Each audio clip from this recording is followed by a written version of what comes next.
Assassin's Creed Origins was Ubisoft's first delve into the RPG genre with the Assassin's Creed franchise. Simply put, Origins is an attempt to provide a sprawling open world to the game player with multiple gameplay styles supported within it.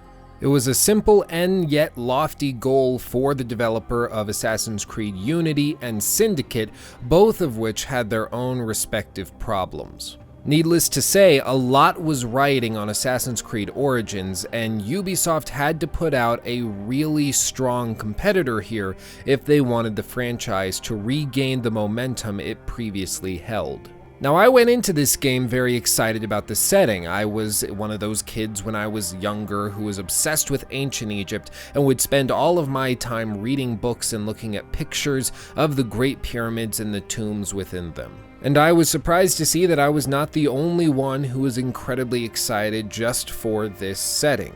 Ancient Egypt and Greco-Roman Egypt are both incredibly popular and fan favorite locations and time periods, especially for video games.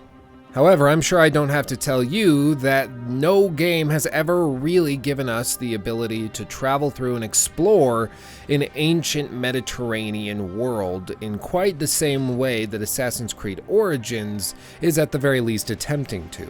This, of course, can be a good thing and a bad thing. It can be a good thing because many people are going to be excited for the title and excited to explore these worlds. However, it can also be a bad thing because the expectation is so high. However, instead of shying away from this fact, Ubisoft embraced it. So where they could have created simply a recreation of Alexandria similar to what they did for Paris in Assassin's Creed Unity, instead they chose to go the route of recreating the entire country of ancient Egypt. This means that we not only get to explore Alexandria with the Greco-Roman influences that it possesses, but we also get to explore the realms of the ancients in Thebes and in the ruins at Giza. We get to explore practically everything that this country and this ancient civilization had to offer. For this reason, I can confidently say that Assassin's Creed Origins is by far the most ambitious title, at least that I have come across, in recent memory. Of course, we've gotten other great titles and great games that had large open worlds, such as The Legend of Zelda Breath of the Wild earlier this year or Horizon Zero Dawn, but none of those games sought to recreate realistically an ancient world, civilization, and people. They were ambitious in their own right, but nothing applies quite as much pressure as the historical accuracy demanded from these settings. All said and told, the game is incredibly large and very ambitious, and I went into it with an open mind and yet very, very excited. And it took me roughly 30 hours of gameplay to comfortably get through the main quest and roughly 74% of everything the game had to offer, at least according to the in-game statistics. Now, according to HowLongToBeat.com, a website that surveys game players to see how long it took them to complete particular titles in differing degrees, according to that website, it will take the average person about 23 hours to rush through the main story and about 39 hours to get through all of the main story and pretty much all of the side quests and extra content that you can encounter. However, if you are a completionist and you're looking to 100% every single location, find everything that the game has to offer, it will take you roughly 67 hours of consistent gameplay time. When you average everything out, however, we're going to look at about 39.5 hours for the average player to go through Assassin's Creed Origins and finish it to their content, at least on average. And to me, that seems like an accurate number. Now, 39 hours of gameplay is a long time, especially when we have so many other competing titles that are coming out this year that are absolutely phenomenal. So, the obvious question is whether or not Assassin's Creed Origins is worth your time. Well, that's the question I hope to answer throughout the course of this video. Throughout this critique, I'm going to be looking at the narrative, the gameplay, and many of the technical and mechanical elements of Assassin's Creed Origins to determine whether or not it is a great game and whether or not it's the game Ubisoft needed in order to save the franchise. However, for those of you who have not played this game yet and don't want to encounter all of the countless spoilers we're going to be discussing throughout this video, I can say confidently that this is a game that you should play. Absolutely, I recommend this 100%. Regardless of what console you're playing on, or if you're playing on PC, this game is worth your time. But that's enough build-up. As always, timestamps are included in the description box below for you to jump forward to whichever section you would like to hear, or if you'd like to watch this video in parts. And, as always, I highly value your feedback and would love to hear everything you have to say about this game down in the comment section below. But with all that said, let's get started. Starting off the narrative, let's discuss the new protagonist for Origins, Bayek. Now, Bayek is a Magi, who is essentially the ancient Egyptian equivalent of a sheriff or some sort of state marshal. He's in charge of enforcing the laws of Egypt and ensuring that its citizens are protected. However, this doesn't necessarily mean following the orders and rules and laws of the residing superpower, in this case, Rome. Now, this is actually often used as the justification for Bayek's actions, that his duty is to the citizens of Egypt and not, instead, to the Roman guards who are in control over those citizens. It's the typical Ubisoft Assassin's Creed power structure that they like to set up in order to justify the actions of their protagonists and avoid any sort of ludonarrative dissonance where you see a guy saying that he's the good guy and the hero and that he's actually helping, when in reality he's running around a country-sized map murdering countless thousands of people. For the sake of the game, Bayek does a good job, and I actually kind of like him as a protagonist, and I started to like him more and more as I went through the game. Bayek does have a backstory, however, we don't really get to play through much of it or see much of it, at least not until much later in the game. They really break it up here to the point where many people who have played the game that I've spoken to haven't actually followed it hardly at all and can't actually tell you what Bayek is doing and why he's doing it at a given moment. They've sort of checked out. And I can actually sympathize to this feeling. I wouldn't have been able to follow the story unless I was actually playing through the game intently focused, because I knew I was going to be making this critique. If I had just casually been playing through the game, I'm sure at some point I would have mentally checked out and gone about just running, doing small missions, not really paying that much attention to what was going on.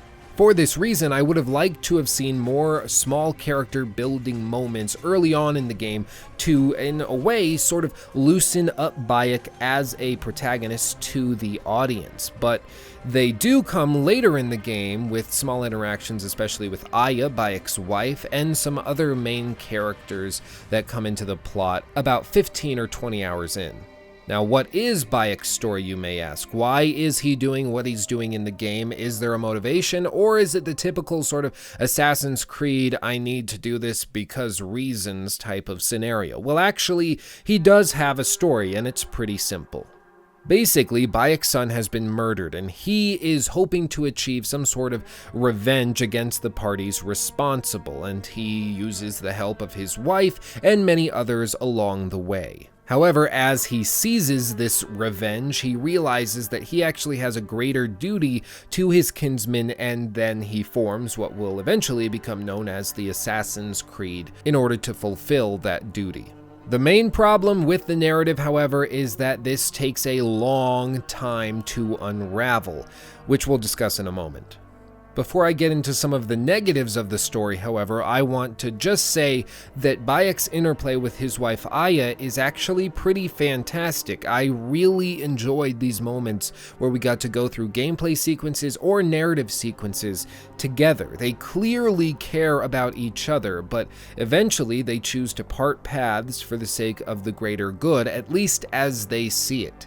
You get to play as both throughout the game. You mostly play as Bayek, but you do get several large instances where you will play as Aya, going through, for instance, the Senate and assassinating Caesar, which was one of my personal favorite moments in the game, and it only comes right before the ending credits.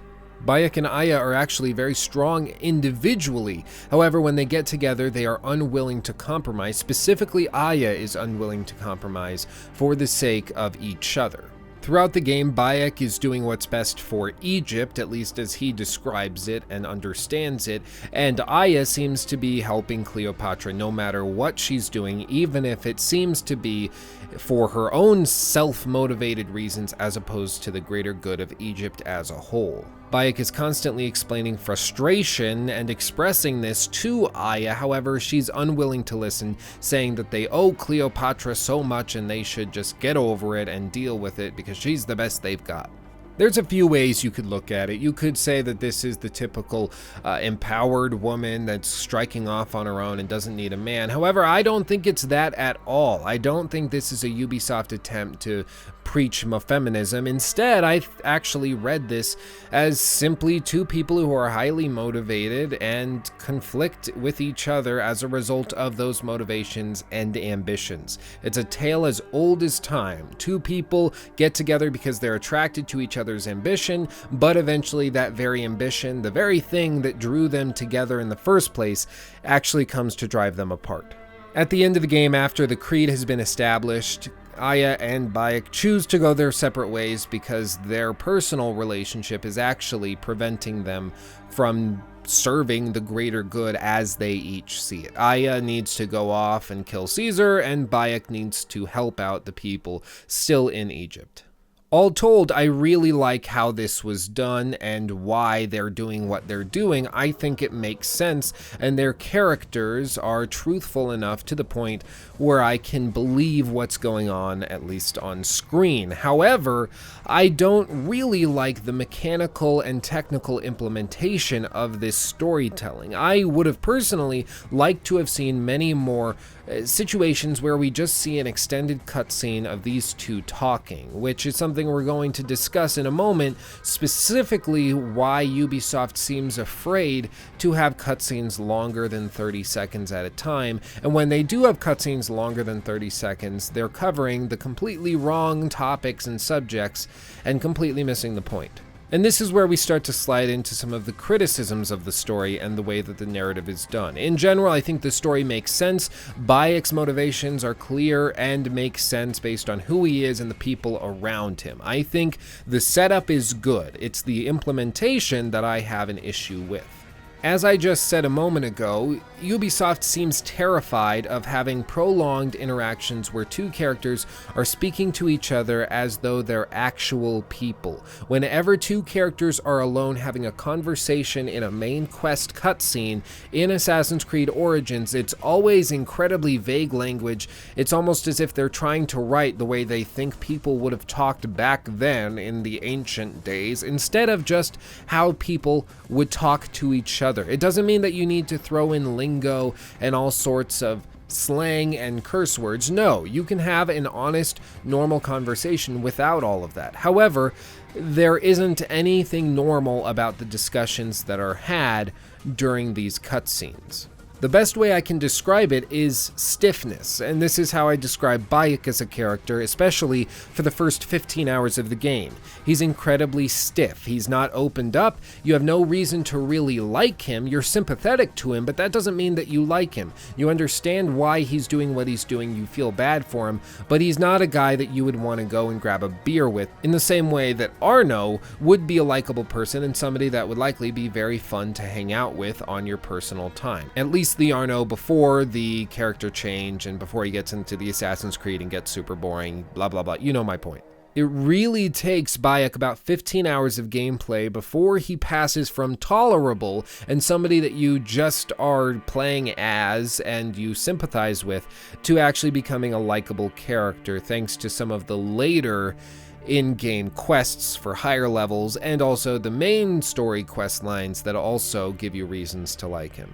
Now this flows forward into my next major criticism, which is that his backstory and pretty much the entire story of this game in general is intentionally vague. It's not accidentally vague, it's intentionally vague. And it feels as though the writers thought up the story, they printed it out on individual sheets of paper, they lined up all of these pieces of paper on the lawn chronologically, and then they decided to drive a John Deere tractor lawnmower over it all. Only then did they look and find the order and then mix it all together and made the story out of that. It's incredibly vague and it's incredibly jungled to the point where I don't feel as though I can honestly tell you chronologically what happens in what order, which person was killed at which point for what reason.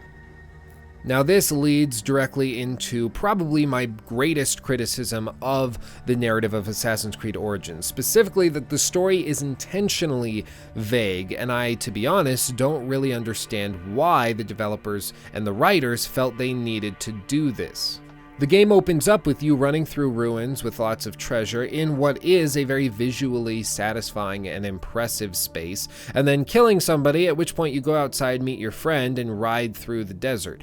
However, you don't really understand why you're doing this or who this character that you're playing as is.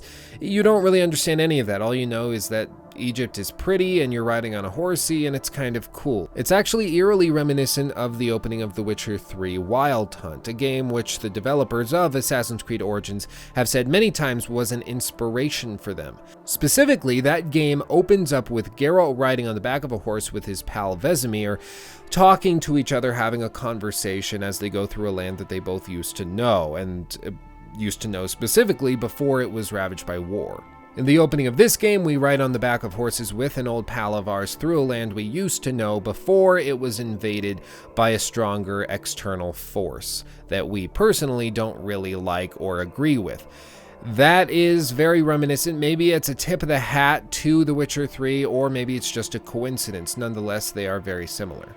However, that opening for The Witcher 3 shows something very, very telling, especially when we compare it to Assassin's Creed Origins. Specifically, that The Witcher 3 was not afraid to have its characters opened up and express their feelings in a straightforward, honest way where you could understand what they were saying and what they were feeling in a given moment. The Witcher 3 opens with Geralt having a dream that's very personal, very emotionally raw, and he's honest about it, at least if you choose the honest dialogue prompts and explain your feelings to Vesemir.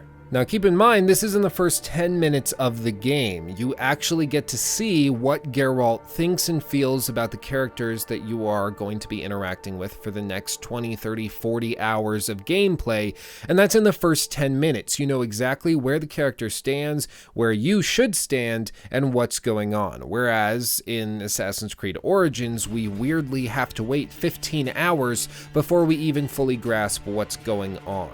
There's a directness to the way The Witcher 3 approached its storytelling, where they could have vague stories that are bounced around and aren't fully explained until later on, but you still understood as much as the main character did. It's not like they were keeping information from the player. The player was on the same page as the protagonist, as the person that they were playing as. Whereas in Assassin's Creed Origins, we don't actually know everything that's going on inside Bayek's head. It's this weird middle ground, and I personally think it holds the narrative back. Or should I say it holds the narrative Bayek? I'm sorry, I had to. I just thought of that just now. I had to put that in the video. I'm sorry. Okay, I'll move on. All of this to say, I've heard many gamers, many game reviewers, and other critics say that the story in this game was almost incomprehensible to the point where they didn't really know what was going on. And I understand this. However, I fundamentally disagree with the notion that it's not followable or intelligible. I think you can follow it, it just requires a fair amount of focus and thought. It's not all going to be handed to you, and neither was the narrative in The Witcher 3. That was a game that you had to pay attention during the cutscenes. You couldn't be watching an episode of South Park while playing the game. You just couldn't. If you tried to do that, you wouldn't know what the hell was going on. Believe me, I tried. Now, whenever there's a fundamental design issue with the game, I always like to try to figure out why it was designed that way, because clearly this was a choice. The way the story was structured was something that Ubisoft chose to do, that Ashraf Ismail, the game director, chose to have as a structure for the story and a setup for all of the characters and the narrative as a whole. Why did they choose to do it? Well, as far as I can gather, and from my own understanding of their writing process, and just my thoughts in general trying to figure this out, the only way I can justify this decision is because it acts in many ways as a carrot on a stick for the player. Essentially, they're afraid that if you know exactly what's going on in Bayek's head and exactly what's going on, that you're going to lose interest and aren't going to feel the need to continue playing. You're going to know exactly what's going on and there's going to be no real reason to continue. However, this is a fundamentally wrong idea, at least I believe so. It can be done correctly in many cases, but I don't think a video game is the place for it. What I mean by that is that the narrative is held over like a carrot on a stick over the player, basically the horse's mouth, in order to drive them forward, to allow them to continue, to give them a reason to basically continue playing the game and not quit on it. As they say, too much of any good thing is a bad thing, and in this case, it's very, very true. You can have a vague story with vague mechanics that are told in a vague way. However, it can eventually get to the point where it's overkill, and it's so vague that it's completely incomprehensible. Simply put, these types of story mechanics can go very badly very quickly, and they tend to work in this way. They start with an interesting build where you get intrigued by what the characters may have to tell and what their backgrounds may hold. Then, it continues to intrigue you as you learn more about each and every single one of these characters and their motivations, why they're doing what they're doing, and what they're going to do next. Then after that, you begin to doubt the future of the story and whether or not the writers actually know what they're doing and whether or not the story will resolve itself comfortably and to your satisfaction, at which point you are disappointed because you realize the story actually isn't very good and they didn't actually have anything in mind. They were just writing plot twists because they thought a plot twist was a good idea, even though they hadn't justified it within their own mind to begin with, at which point you get one other mediocre resolve where they try to tie everything together right before everything ends, and you're left with just a mediocre feeling as the result of a mediocre story. And unfortunately, Assassin's Creed Origins is really no different. As the story continues and as it goes on, you learn more about the characters, you start to like the characters more, but the last hour and a half or 2 hours of the main quest is almost completely nonsensical, to the point where it's jumping around so much, it's going through characters like Tic Tacs through a Tic Tac addict. I don't know, that's the only thing I could think of in terms of an analogy. It really just got to the point where it was disappointing because we were just pumping through characters and plot lines. I didn't know exactly what was going on or why I was going somewhere. All I knew is that this is where I needed to go to continue the story, and then the game was over. It really does seem as though the writers started off very ambitiously with a real strong idea of where they wanted to go with the story. However, as they began working, they realized their goals were too lofty and that they were going to need to pull back. So they began to pull back and simplify the story. However, they realized that they had already set up many other plot points, characters, villains, and motivations that they needed to justify in the later game, and so they tried to wrap it all together very quickly and rashly, and it just didn't turn out well. All told, the main story of Assassin's Creed Origins really builds up nicely, but leaves you wanting more, and the resolve is completely unsatisfying and frankly disappointing when you realize the writers didn't actually have anything in mind for these major plot points and instead were just kind of guessing and trying to create something interesting for the sake of creating something interesting as opposed to telling a story that they felt really needed to be told. And with that, let's move on to the side quests. The side quests in Assassin's Creed Origins is something that was greatly discussed and debated leading up to the game's release.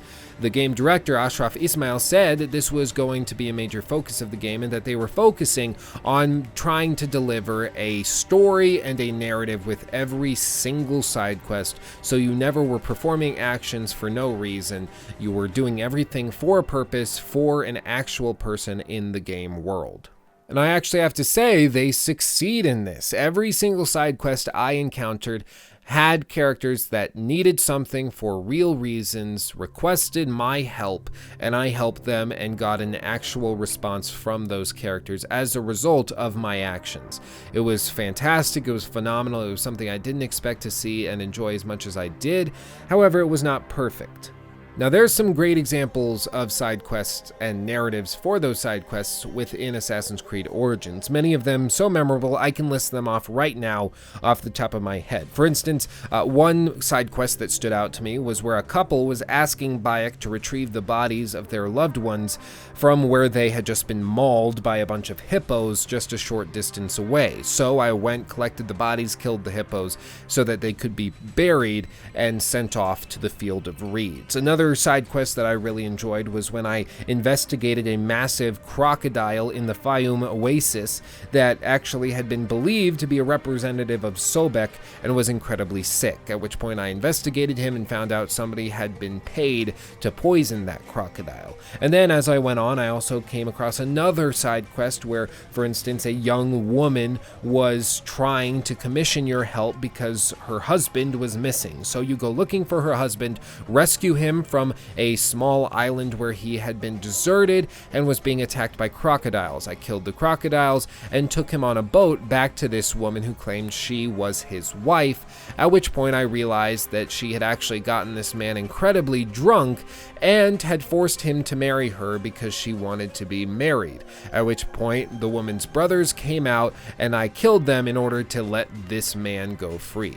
And one of my favorite small details from this game entirely was when I was doing a side quest and helped a NPC who was a playwright find and save his manuscript that had been seized by some of the Roman soldiers, a play which would later be called My Pharaoh Lady, which I just love so much I can't even explain it. Really, each side quest has a story which is really nice and I enjoy it. However, it's very frustrating because the developers never actually stick on one story long enough for you to truly care. Every time you come across a story or a narrative within these side quests, it's over before you can even say short side quest. It's so quick and short that you really do have trouble justifying getting committed or to honestly caring about any of these characters at all. In the same way that they're afraid to have any long cutscenes or conversations between characters, they really do seem afraid to have a sort of side quest character that shows up multiple times to the point where you actually get truly connected with them and care about what's going on in their lives. Now, as for the way that all of these stories are implemented, specifically with the way that the cutscenes are designed, they're actually all done pretty well, at least the cutscenes that are actual cutscenes. However, for most of the side quests that you will be encountering, you're not actually going to be seeing cutscenes. You're going to be seeing essentially short little clips of gameplay dialogue where the game isn't actually giving you a camera setup. Instead, they're just having you watch two NPCs essentially talk. And that's what it feels like. The camera rotates around. You don't have any say in the conversation. It doesn't even look particularly good. You just get to listen to Bayek talk with somebody for 30 seconds to a minute at a time. And it's actually kind of weird because you can rotate the camera around. You just can't actually participate in what's going on. You feel as though you just have to sit there waiting your turn. This is one thing I would really hope that they fix in the next game, specifically that they're able to find some way of streamlining their process so that they can have cutscenes for essentially every dialogue interaction in the game, such as you have in The Witcher 3, where every single time you speak with somebody, you get a cinematic camera angle, you get something that's really good looking, and you don't have to worry too much about it. It just looks good, and it's going to feel right when you watch it play back. You don't feel as though you're waiting your turn. You feel as though you're watching a clip from a film. And the last thing we'll discuss before we get into the gameplay is the lip syncing. This is something that a lot of people were concerned with after watching the E3 demos and gameplay show off that they did back at those conferences, and I can actually say confidently now that they listened to that criticism and worked their butts off to fix it. And sure enough, they did, and as far as I can tell, there aren't any major issues. There's a few NPCs, especially later in the game, that are smaller characters that seem to have some dialogue lip syncing issues, but for the most part it works really well, and you're not going to be noticing any major problems. I do have to show you this one example though, because I found this absolutely hilarious when I encountered it. Senators, we still have a voice in this forum.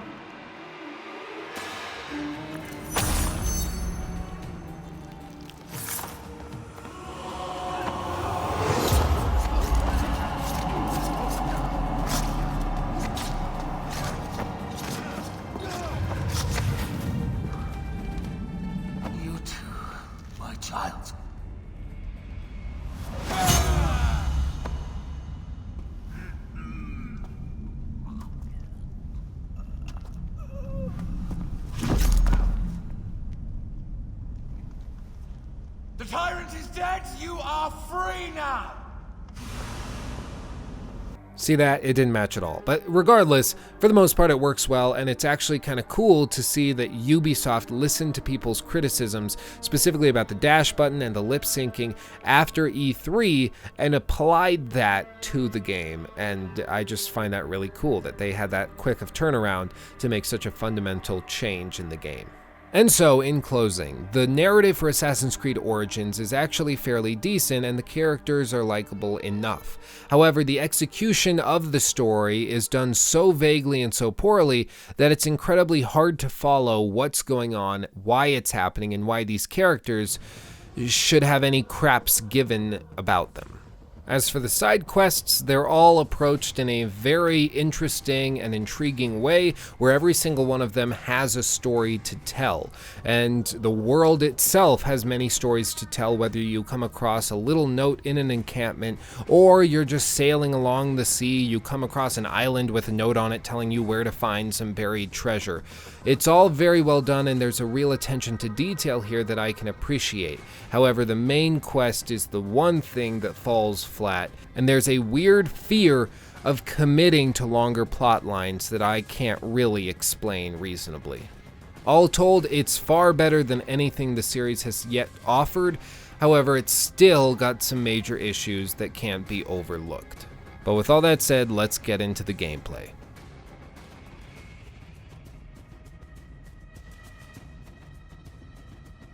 Now, to start off our discussion of the gameplay, the first thing I have to let you know is that the game's world is gigantic. That's really all I can describe it as. It is massive, it is huge, there is tons to do, and it's very densely packed, while still being believable as a livable and habitable space. So often when we play big open world games like this, everything is so stretched out and empty that it doesn't feel as though it's a real place. But Ubisoft's recreation of ancient Egypt is just that and is believable. To accommodate this world design and the effort they put into this, Ubisoft got rid of the minimap and instead went with a compass at the top of the screen, similar to what we had in Skyrim and other such open world titles. This is done to keep you from staring at your minimap and instead direct you towards a compass that you can glance at and then go back and drift your eyes down back towards the open world that they spend so much time and effort crafting.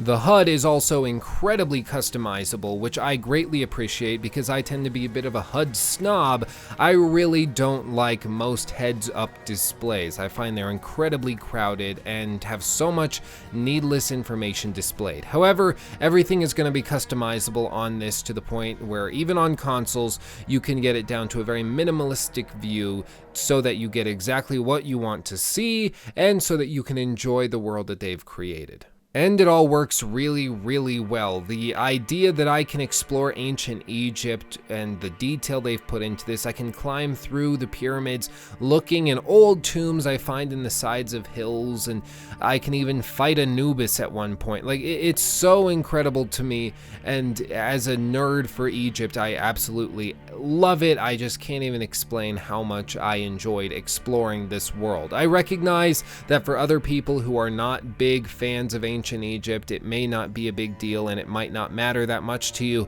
but for me it was totally engaging, absolutely just captivating. I can't nerd out about it enough. They did a fantastic job recreating this world.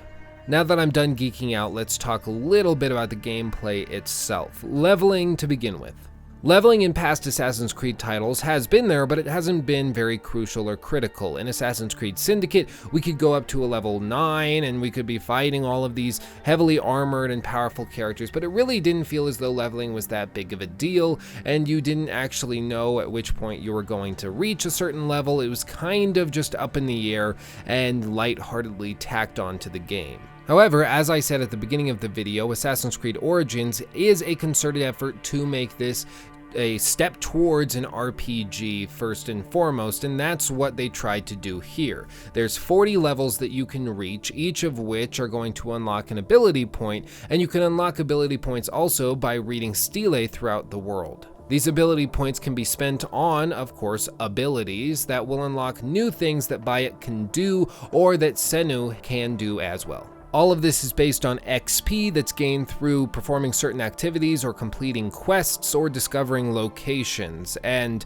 so it's a pretty standard affair as far as RPGs go. However, there are pros and there are cons to the system. The pro, of course, is that it is clearly outlined how exactly you will progress and you can plan your gameplay accordingly.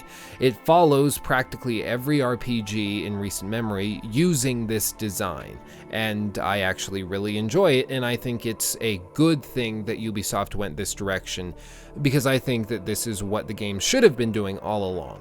The con is that this constantly affects the way that you interact with the game world, often in a bad way. I actually found myself putting aside side quests that had low XP rewards in favor of chasing the high XP ones instead. As far as I can tell, the amount of XP awarded is almost exactly proportional to the amount of effort that the developers put into it. One side quest, for instance, I actually did the math on this, one side quest that gave out 1500 XP that I encountered was actually completable in 3 minutes and 22 seconds. At least that's how long it took me.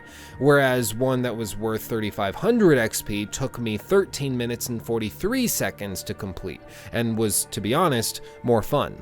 The other bad element of this is that the amount of XP awarded for a particular quest doesn't actually drastically change as the level of that quest increases, meaning that the amount of XP granted is often identical whether you're completing a level 15 quest or a level 37 quest. And I know that doesn't sound like a big deal, or it even sounds good, because you can go back and easily farm through quests that you didn't previously complete. However, that's partially the problem. This makes choosing between tackling a higher level quest or an easier lower level quest a no-brainer. The one saving grace to this frustrating part of the game is, of course, the number of side quests at each level.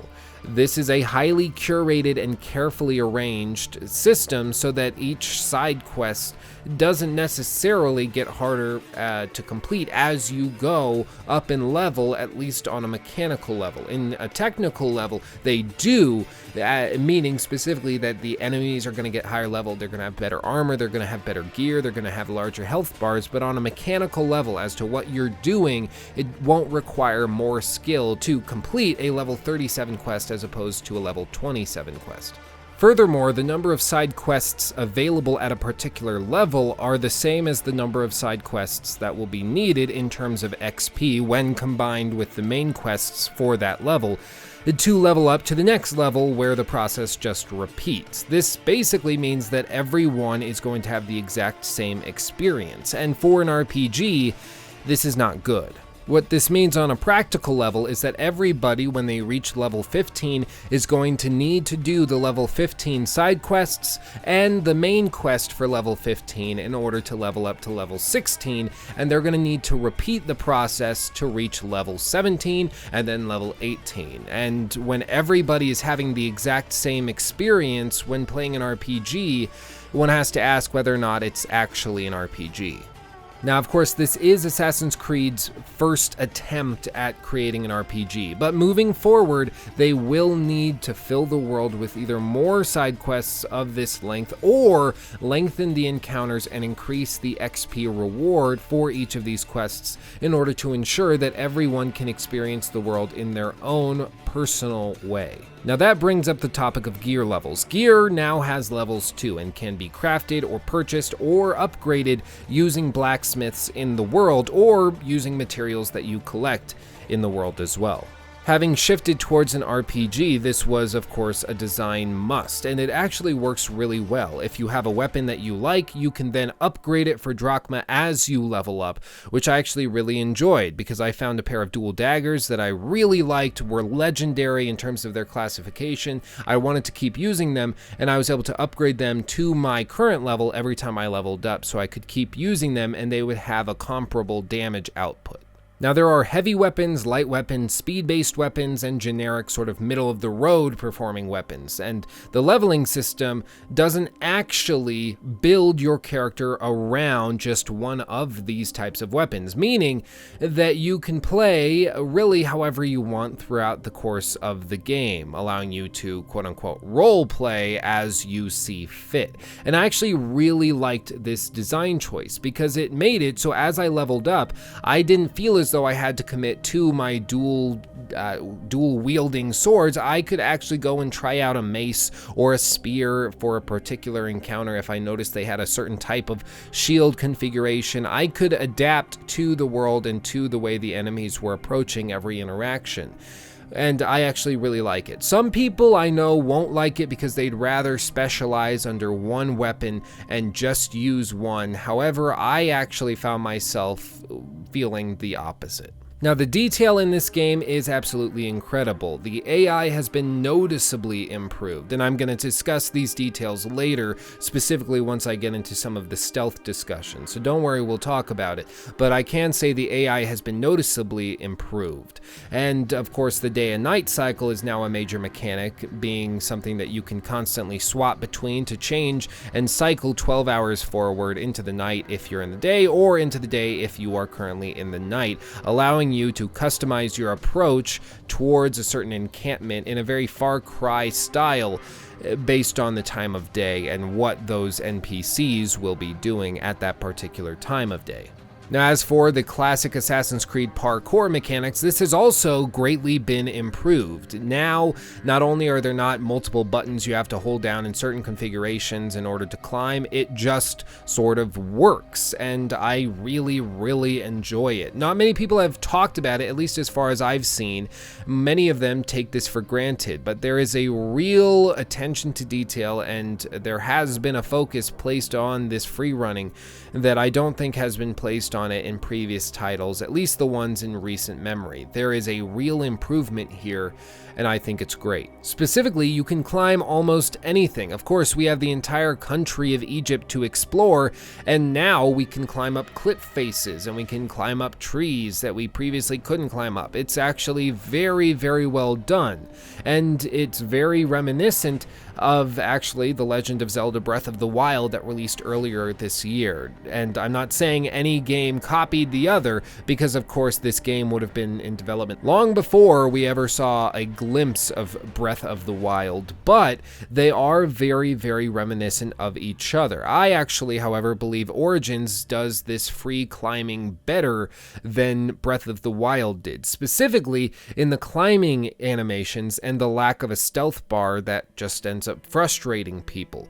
When you're climbing up a wall or a cliff, Bayek's hands will actually reach for the contours in the rock or the building, whereas in Breath of the Wild, Link just sort of shimmies his way up a particular cliff face, palming it like a basketball. It's actually really high quality in terms of the animations that they've put into Origins, and I think it's better than any other game with free running that we've seen, at least on this scale. And that, of course, leads me to saying that the animation work in general in this game is very well done. No sort of Mass Effect Andromeda issues here, at least as far as I encountered. Everything is very smooth, save for a few performance-related issues. But in general, the animations are done well. Lip syncing, for the most part, is done very well. Horses look as though they're actually running, birds as though they're actually flying, hippos as though they're actually walking.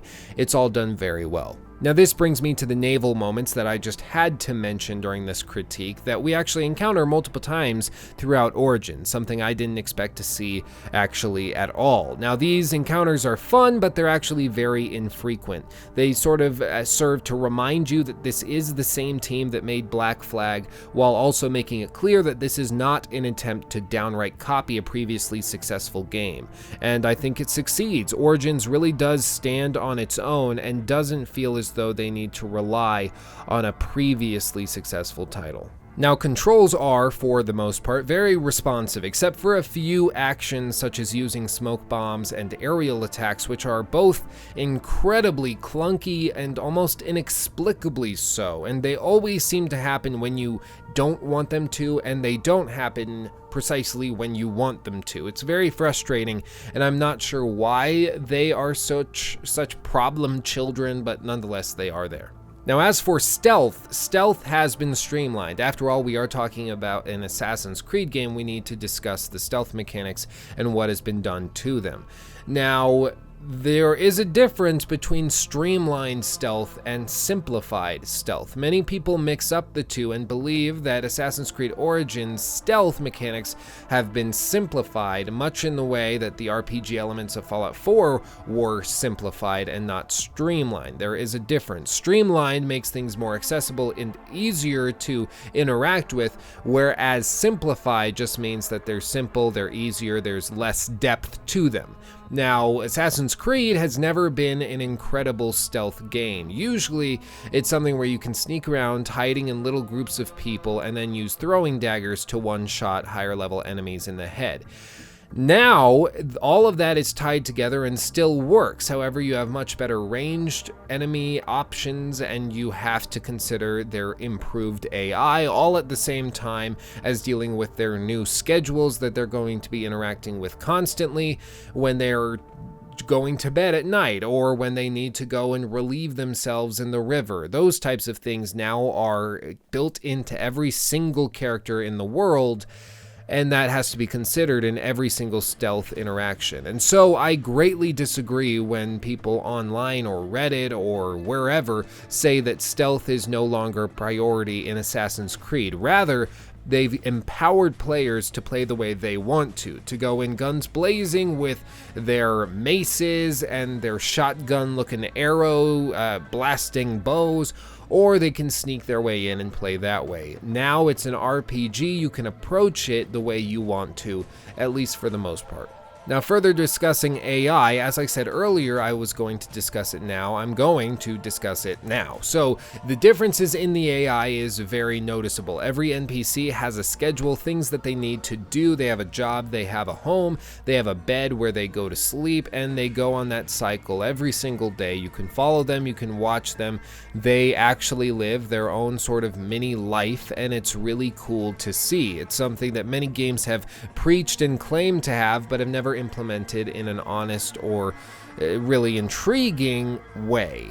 Now, I actually encountered this on multiple levels in multiple cases with multiple NPCs. My favorite interaction for this particular example was when I was going through a military encampment and I was killing a few people, and I went up to one of the guard towers, took out the guard, and refilled my arrows on one of the little refilling stations that they have up there. I then climbed away and was ready to go about my business. I pulled up Senu and started looking at the encampment as a whole, at which point I saw one of the guards walking towards the body, at which point he picked the body up after looking around for whoever might have performed this heinous act, and he carried the body down the stairs over to a large field where he laid the body down and left it to be. And when I ran over there, he had carried another body there, and as he walked away, he was saying how much this person would be missed and how much they loved working together, blah blah blah. He was basically giving them a mini obituary in this small interaction I didn't need to see, and that most people probably won't see. I happened to kill one of his buddies, and because one of his buddies died, he took him over to a field where he would presumably later bury him and lay him to rest. It was a very nice touch and something that I honestly did not expect to see. Now, that level of attention to detail is something that's seen all throughout Origins in those little types of interactions that I didn't need to see, I didn't need to interact with, but I just did. And it reminded me of a moment in The Witcher 3 when I was going through, and no spoilers for that game, but there's a moment when a woman is basically exiled and sent to her death for a crime that she committed, and that's the last you see of her. However, it doesn't have to be. As I went through the game, about 20 gameplay gameplay hours later, I was sailing along and I saw this rock and there was somebody chained to it. I went up to the rock and I found, sure enough, that lady chained to it where it described why she was executed, and here lies blah blah blah. It was very interesting, and it was something that I didn't need to find, but I found it, and the fact that I found it was so incredibly rewarding. I honestly didn't know really how to respond to it, and this little interaction in Assassin's Creed Origins is one such encounter. Now, as for combat, it has been completely reworked. It is now a hitbox system as opposed to the old paired animation system, and all that means is that now when you swing your weapon, there is a field or a box essentially where the weapon travels, and if a character or NPC is within that box, they will take damage based on what that weapon is and what your level is, blah blah blah. However, in the old paired animation system, you had to actually pair two characters together, the player character and an NPC, and they would play out an animation together, meaning that each of these NPCs would wait their turn and you wouldn't ever get two of them attacking at the exact same time, and it just was clunky, it didn't work well, and it was a long-running joke rather than an actual gameplay system. Now, to be fair, Assassin's Creed Origins' new combat system has a very long learning curve, especially if you're coming off of Syndicate or Assassin's Creed Unity, as I was, because I played those games in preparation for this one, so I could compare directly how far this game has either come or fallen. Now, right bumper and right trigger correspond to light and heavy attacks respectively, while left bumper corresponds to a block using whatever weapon or shield configuration you currently have enabled. Dash is one of the weakest elements of the system though. It has been improved from the animation set we saw at E3 this past summer, but it's still very, very arcadey, and it doesn't match the same level of realism that we see attempted elsewhere in the game, and I really just don't like it. It could have simply been a roll, it could have been something like that, but instead it's this weird sort of shuffle, and it just looks stupid to me. I don't know why. Now, in this combat system, you can also build up an adrenaline meter that allows you to use a special ability that's determined by your weapon. Now, there are abilities that you can unlock through your ability menu that start this bar half-filled or fully filled depending on which you have unlocked at a given time, but it's a nice little detail because it allows you to perform special attacks and save those special attacks for some of the larger brute enemies and use and build up that meter on the lesser enemies. Now, the weakest element by far of the combat system is the lock-on mechanic. You push down on the right stick to access this, and it's a mechanic and something that most fighting games with melee combat are going to have, especially when you throw in multiple enemies at a particular moment. However, it works very strangely in Origins, and I'm not really sure why. It's almost as though it's depth sensitive as opposed to just left or right or up or down. It shouldn't be this complicated to switch between enemies, but weirdly, when there's a group of 6 or 7 NPCs attacking you and you lock onto one, if you flick the right stick to the right to switch, it actually shifts to the person in the back or to the front. It's very contextual. It really just doesn't make sense, and I absolutely hate it. And it turns out I'm not the only one. It seems to be the most hated element of the game, and it's something that I do have hope can be patched and fixed in the future, because of course it is just a little mechanic. I'm sure it's just a few pieces of code as to sensitivity and how it calculates which enemy it should switch to, and I'm sure that can be improved. So maybe in a month it's not going to be an issue, but as of right now it's incredibly frustrating. Now, with that having been said, this is an attempted RPG, so there's multiple ways to play through and to approach the combat in this game. You can either perform the melee attacks, you can go with the stealth route, or you can choose to use ranged weapons, specifically bows, and each of these bows fall into their own respective categories. Specifically, there are speed-based bows, there are close-range damage-oriented bows that operate much like a shotgun, there's There's also long distance or more sniping oriented bows, and then there's the generic all-around bow that does sort of all of these things on a basic level. Now, I do want to mention that there is an ability that can be unlocked for the sniper bow specifically that allows you to control it as it goes through the air, very reminiscent of Batman Arkham, whatever game you want to name, where you can control the Batarang as it goes through the air. It is very arcadey. I personally don't really like it, and I've tried using it as I did unlock that ability, but it doesn't work very well, and it's not something that fundamentally breaks the game. It's just sort of a stupid thing they added because they thought it would be fun. However, you don't have to use it.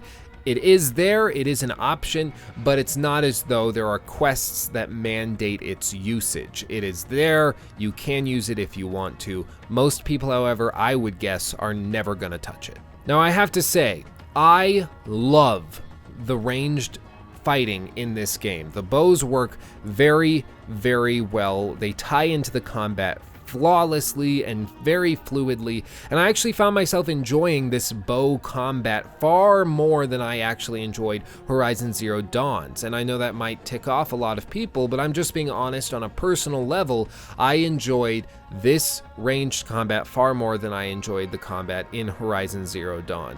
Horizon Zero Dawn's combat always just left me feeling very frustrated and feeling as though I had just suffered a stroke, whereas Origins was actually fun, and I often wanted more targets to snipe as opposed to less of them and more people I could just hit with my glowing blue stick. So that is an element. I do want to say that I personally enjoyed the combat in this game far more than I enjoyed the combat in Horizon Zero Dawn. Now, that's not saying much because the combat was one of the weakest elements of Horizon Zero Dawn, but nonetheless, I felt that it should be said. Now, with all of this out there, I need to say that the combat has been by far the most polarizing element of Origins. Just without a doubt, it has been the most polarizing. Some people absolutely love it and others absolutely hate it and can't play the game as a result.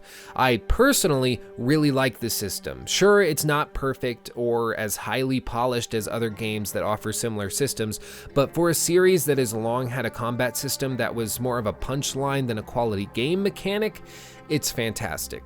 Now, as for the technical side of the game, it is gorgeous to begin with. I don't need to explain this. If you've been watching the video this far through, you've already seen much of the game's gameplay, different biomes, different areas, and you can see this game is a looker through and through. However, it is very, very demanding on PC hardware, and this is a game that I could totally understand somebody choosing to play it on a console, such as the Xbox One X, as opposed to a PC.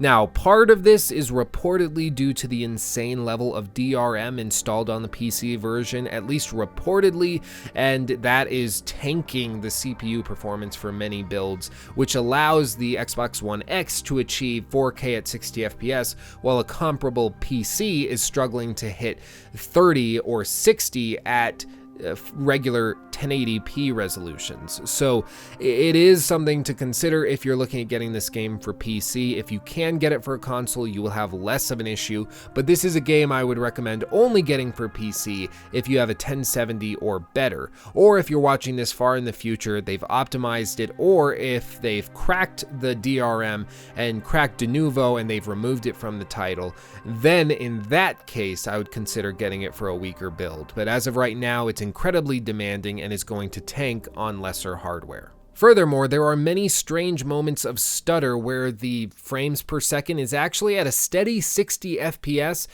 but the motion on the screen drops to what looks like 20 FPS. I'm not sure what causes this, but it's totally and utterly immersion breaking, and it's incredibly frustrating. And I don't know why it's happening. I don't know what might cause this. It's well above my pay grade, but the frames per second stays steady while the animations look as though they're dropping down into the teens. I really can't explain it. It's very weird when it happens because it really looks as though it's only occurring when actual characters on screen are moving. Everything else is moving smoothly. The environment, the camera movement is smooth, but the actual movements or walking animations are incredibly chunky and just don't look good at all. I don't know what's doing it, but it's there. And that's something that will probably be patched out later, but as of right now, it is there. Now, as for the music and soundtrack, this is part of the game that I'm very conflicted over, because parts of it I really like. In moments, I think it's very minimalistic, and I think it works and feeds into the idea that you're in this vast, empty world, or a formerly fantastic and majestic civilization that has since fallen to the ways of the Romans, or what have you. But at the same time, I wish that we would have gotten a slightly better soundtrack that employed much more of the actual instruments of this land and area. And there were actually many moments when the great big scenes and set pieces were in front of me and nothing was actually taking place. I felt very, very awkward almost as I watched this big behemoth walk out on screen and then a sort of piddly, sort of pathetic soundtrack playing in the background. I don't know if it was a glitch or if it's just a weird sort of way that the game chooses which audio tracks to play. But nonetheless, I found myself gravely disappointed by the soundtrack in this title. And as for everybody's favorite discussion and topic, microtransactions and pre-order bonuses. This is something I couldn't avoid discussing. It's such a hotly contested issue in our industry currently. I simply had to discuss it, and that's what we're going to do briefly here. Now, there are microtransactions available within Assassin's Creed Origins that can give you drachma or improve the rate at which you level up and earn XP if people are looking to get through the game quicker than most other people. They also offer some cosmetic options, specifically outfits like this one that allows you to look kind of like a mummy for roughly $5 US a piece. And so these microtransactions are there. However, they are not pushed anywhere near the same level that you're going to find them pushed in a game like Battlefront 2. They're here, they're in a menu sort of tucked away. There is a game prompt that pops up early on in the game that tells you about them, but for the most part, you're never going to be faced with them. There's not going to be many pop-ups pushing you to purchase these. There's something optional you can get, but for the most part, as far as I can tell, they don't actually affect the way that the world and the leveling system was structured. After finishing the game, I actually can say that it almost feels as though the game developers behind Origins said, okay, Ubisoft executives, you want microtransactions in here. All right, we'll give it to you. But they just tucked it in a menu. They said there has to be a prompt to let the players know that they're there. Okay, we'll tuck it in right away and people will forget about it. And sure enough, that's what I did. After about 20 hours of gameplay, I didn't find myself wanting to accelerate or expedite the process. I actually found myself wishing that it was more drawn out, that there was more to do, almost as if there was more grind. There wasn't, of course, but that in and of itself shows that they didn't stretch this out to push and encourage that XP boost. All in all, I don't think the microtransactions are a real issue in this game. They are there, and if you consider microtransactions an inherent issue, then of course I guess it would be an issue. But for the most part, they don't affect the way the game was structured or created, which is a nice change of pace from what we see typically in the modern AAA title. Now, as for the pre-order bonus, this is something I've always not liked, the fact that they cut a mission out and add it in if you pre-order the game and you have to buy it externally if you do not pre-order it. However, having played through this pre-order mission to test it out, I can say that it's actually fairly short. It's called The Secrets of the Pyramids, and you go through basically climbing at the top of 2 pyramids. You find a couple objects, you put them together, and then all of a sudden it's kind of over. It's incredibly short. I believe I was done with it in about 10-15 minutes, and it was incredibly unsatisfying, didn't offer that much XP, and it has a level recommendation of 24, meaning that most people who pre-order the game aren't going to get to play through that mission until several days after they began playing, if they're playing it a lot, not to mention if you're just playing it casually on the couch over the weekend.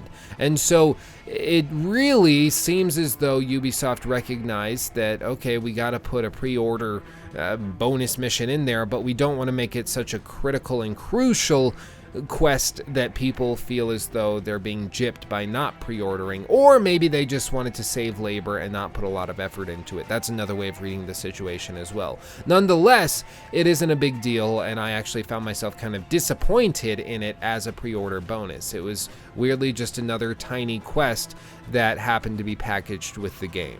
Simply put, This particular instance, there was no real harm, and so I feel as though there's no real foul. Maybe I am making justifications and I'm justifying the terrible business practices of this company, but to me, if I don't see a real issue here, I can't really criticize it too heavily. If these microtransactions affected the way that this game was designed and the way that they approached the design of the game, of course I would criticize it, but as far as I can tell, it didn't.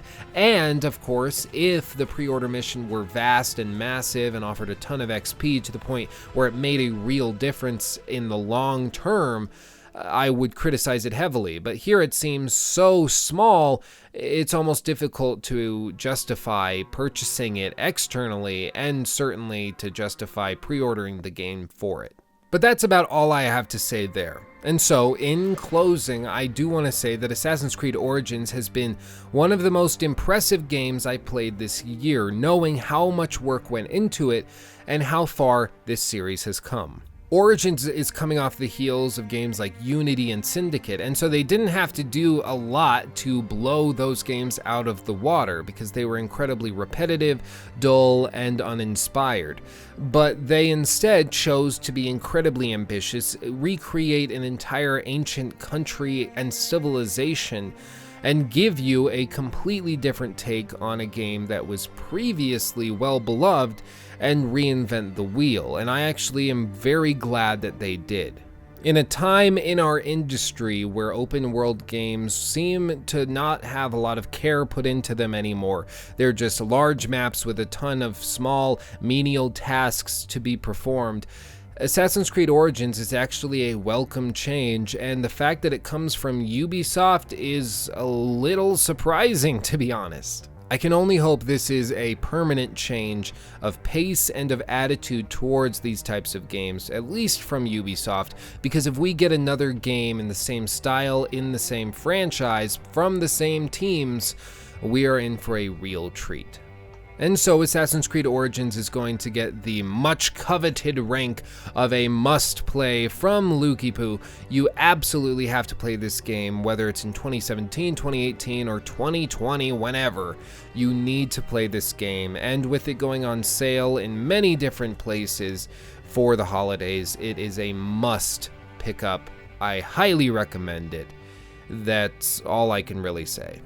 But with all that said, thank you guys for watching, honestly and truly. If you made it all the way through this video, you are a scholar and a saint, and I love you very much. Thank you for watching. If you have any thoughts, leave those down below in the comment section. I'll be reading through them and responding to as many as I can. Feel free to join our Discord, links in the description below. We have a great time. Follow me on Twitter and consider supporting me on Patreon. I'm a struggling college student who's very passionate about video games, and anything you give will help.